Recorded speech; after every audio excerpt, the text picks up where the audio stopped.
Hi guys, welcome back to my channel. My name is Teresa. If you're new on here, thank you for stopping by, and if you're an existing subscriber, thank you for sticking with us. In today's tutorial, I'll be showing us how to sew this corset that is splitted into different parts.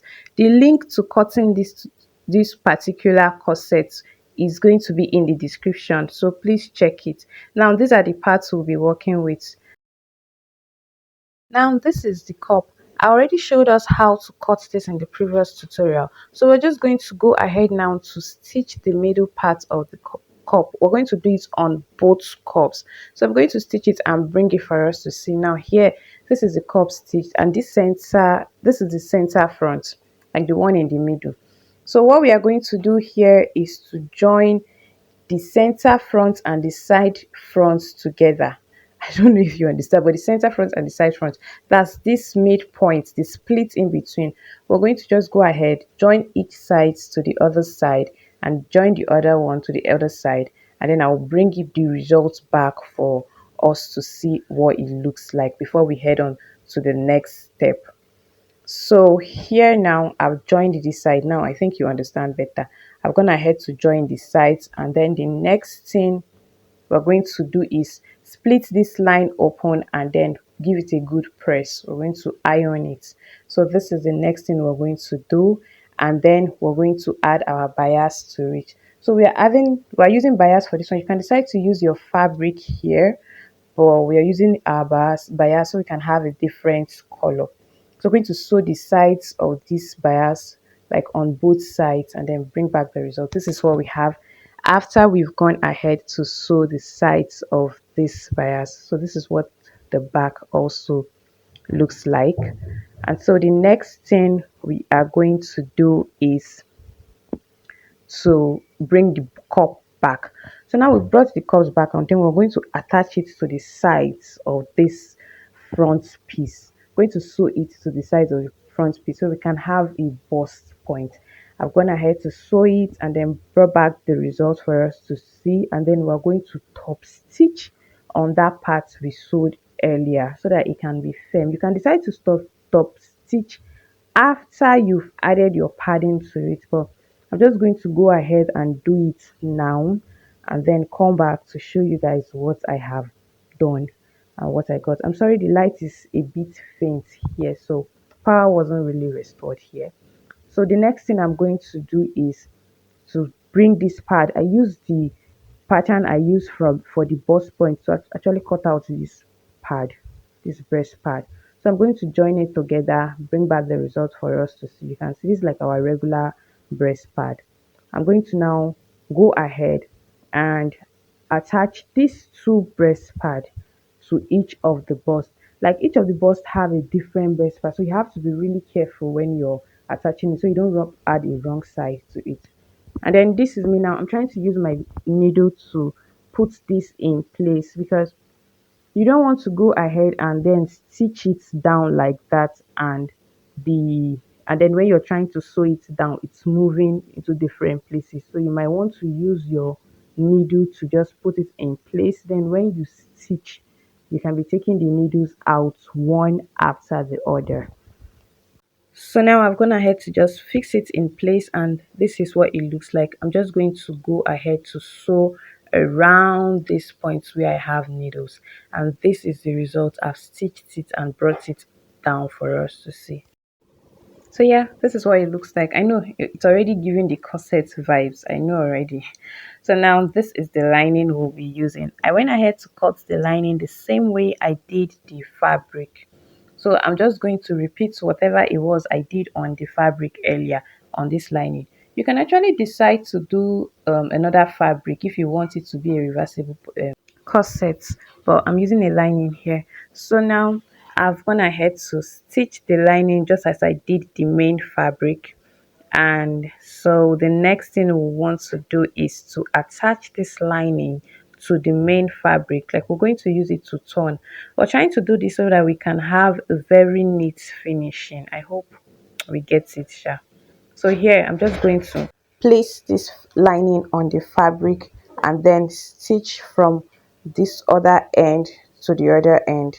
You get, I'm going to stitch from that end to the other end so that I'll be able to turn the fabric and have a neat finishing. So here I'm just going to go ahead and stitch it for us to see. Here we have it. I've stitched it, and this is what the top of the fabric looks like, and then the under. You can just have a good look here.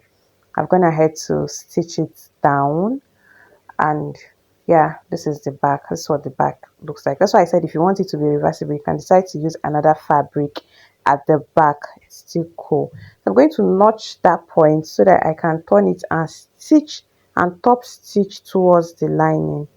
I'm going to just show us what I mean. Open up and then top stitch towards the lining exactly on this part I'm showing us here. So the next thing I'm going to do is I want to add more bias to the midpoint so that we can have an extra boning in that point. And also I'll be fixing a bias at the back of the fabric also.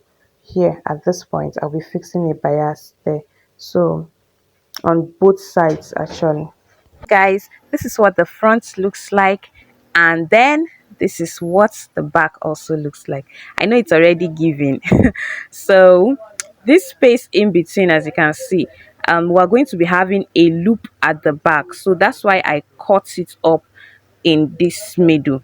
So there is a space in between because there will be a loop, and I'm going to be putting a casing on both sides. So these are the casing I'm using, and the casing are 2 inches long, like 2 inches long each of them. I have about 12 pieces here, so I'm going to fold it exactly this way, and then I'm going to put it in that point that is opened in between here, and then when I fix it here, I'm going to fold it and then top stitch on it. So I'm going to do the same thing from the top down to the end of this fabric like I'm doing here. So I'm just going to go ahead and do this and then bring the results for us to see.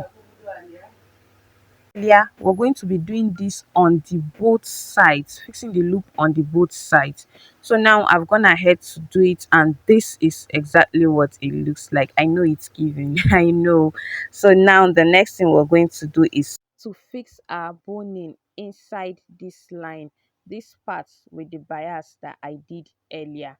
Remember I mentioned that we're going to fix our boning inside this part, so that's exactly what I'm going to go ahead to do now, as you can see. So I'm going to be fixing this boning through all this casing that I made earlier for this corset.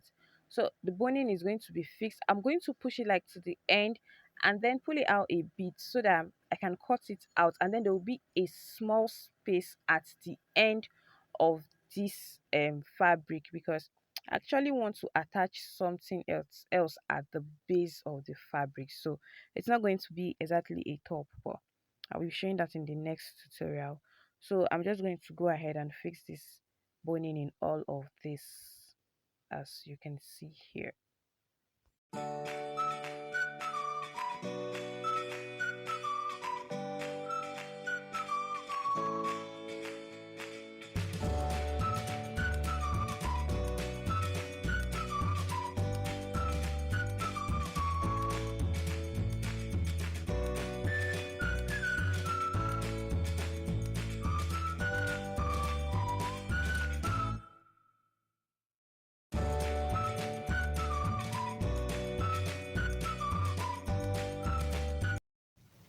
So now this is what the inner part of the fabric looks like, and this is what the back of the fabric also looks like. So the next thing I'm going to go ahead and do now is to insert my lace into these channels I created earlier. So I'm just going to go ahead and do this and then show us what it looks like after lacing it. So guys, here it is. It looks so pretty. I know it looks really pretty. So this is also what the front of the fabric looks like. Okay guys, we've come to the end of today's tutorial. See you guys in my next tutorial. Bye.